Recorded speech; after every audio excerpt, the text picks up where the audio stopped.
യോഗ്യത രാമസോദരൻ വില്ലാളി ഞാനടാ.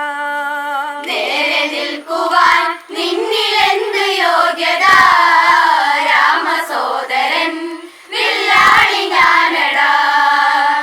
കുംഭകർണൻ വീണതറിഞ്ഞ് ലങ്കയിൽ ഈശ്വരനാകെ തകർന്ന് എല്ലാം നശിച്ചെന്നതുറച്ച് കഷ്ടകാലം വന്നു എന്നു നിനച്ച് ഈ കളിക്കിനി അന്ത്യമിന്നു കാണണം. വാനരപ്പട ഈ ലങ്ക താണ്ടണം. നേരെ നിൽക്കുവാൻ നിന്നിലെന്ത് യോഗ്യത രാമസോദരൻ വില്ലാളി ഞാനടാ. ആപത്തുണ്ടെന്നങ്ങു ധരിച്ച് 10 കഴുത്തന്റെ ഭാവം ധരിച്ച് ചുറ്റുപരതൊന്നു പകച്ച് പോർവിളി കേൾക്കുന്ന ദിക്കു തിരഞ്ഞ് ചോര ചീന്തുമി കളിയിൽ കാതലാരടാ. പോയി കൊണ്ടുവാ തൃശ്ശിരസ്സയാത്തല. നേരെ നിൽക്കുവാൻ നിന്നിലെന്ത് യോഗ്യത രാമസോദരൻ വില്ലാളി ഞാനടാ.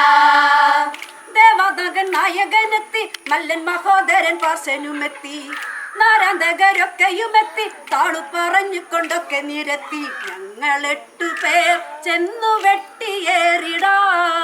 വീരമോടെ ഈ വീരം ചെന്നു തീർത്തിടാ. നേരെ നിൽക്കുവാൻ നിന്നിലെന്ത് യോഗ്യത രാമസോദരൻ വില്ലാളി ഞാനടാ.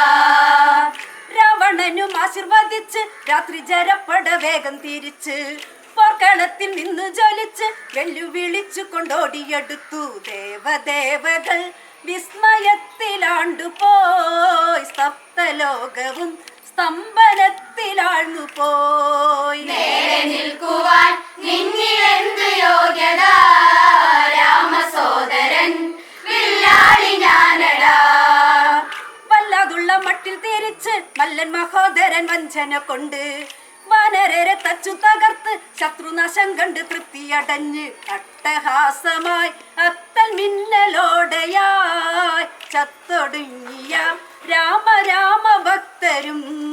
നേരെ നിൽക്കുവാൻ നിന്നിലെന്ത് യോഗ്യത രാമസോദരൻ വില്ലാളി ഞാനടാ.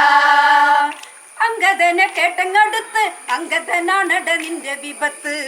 മഹോദരനോടതടുത്ത് കഥങ്കഥ കൊണ്ടങ്ങ് തീർത്തത് കൊണ്ട് ധർമ്മയുദ്ധമാ വിഷയം എന്റെ ലക്ഷ്യമായി. രാമ രാമന സർവം രാമനാമമായി. നേരെ നിൽക്കുവാൻ നിന്നി